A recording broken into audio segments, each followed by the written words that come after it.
We're building an employee management system. A company hires people, John, Alice, Bob, and we need to store their details.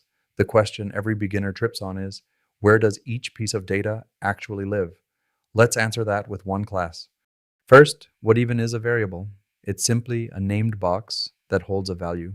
When we write string name equals John, we label a box name and put John inside it. Every variable you'll ever write is just a named box. The only difference is where that box lives and how long it survives. Java variables come with 6 names you'll keep hearing: static, instance, parameter, local, reference, and final. But these aren't 6 separate buckets. They answer 3 different questions. Where is it declared? What's its type? And can it change? One variable can be several at once. Watch how they fit together. Instance variables: id, name, and salary. They're declared in the class, but outside any method, so each object gets its own copy. Create 2 employees, and you get 2 separate sets, and they live inside the object on the heap. Static and company equals Google. The word static means it belongs to the class, not to any object. So there's just one shared copy stored with the class. Every employee sees the same company. Final, country equals India. Final means you can't reassign it. Try country equals USA, and it won't compile. But notice, final is a modifier, not a place. Country is still an instance field, so it still lives inside the object on the heap. Parameters, the id, name, and salary in the constructor's brackets, they're filled in by whoever calls the constructor, and they live in that method's stack frame, just like locals. Local variables, tax inside the constructor, message inside display, they're born inside a method and they die the instant it returns. They live in the method's stack frame.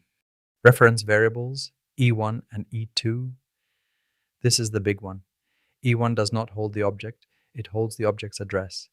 E1 and E2 are locals in main, so the references sit on the stack, while the objects they point to live in the heap. Count is a local here too. But be careful. Reference is not the same as on the stack. Look at name. It's a reference, but it's an instance field, so it lives inside the object on the heap. Where a reference sits depends on its kind, not on the fact that it's a reference. Let's run it. Main starts, a frame on the stack. New employee allocates an object on the heap, then a constructor frame opens with its parameters and the local tax. The constructor finishes and its frame pops. The parameters and tax instantly vanish. The object stays in the heap, fully built. That's the lifetime difference in one picture. Here's the whole map. Static with the class, instance fields, including the final ones, inside each object on the heap, references, parameters, and locals on the stack, same colors as the code.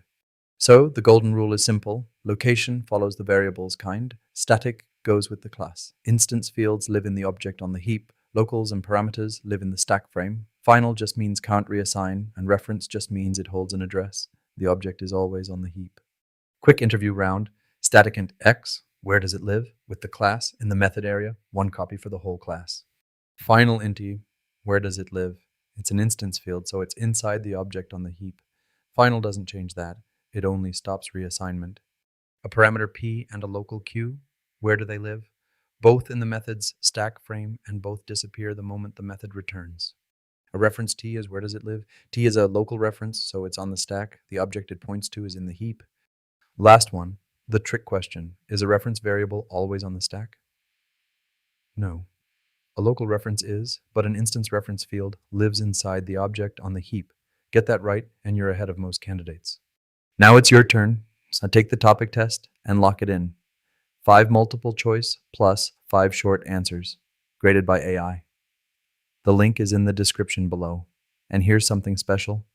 Top the leaderboard on 5 topics in a row, and you'll get a surprise gift from me, plus a personal one-on-one connect. From this video onward, that's a promise.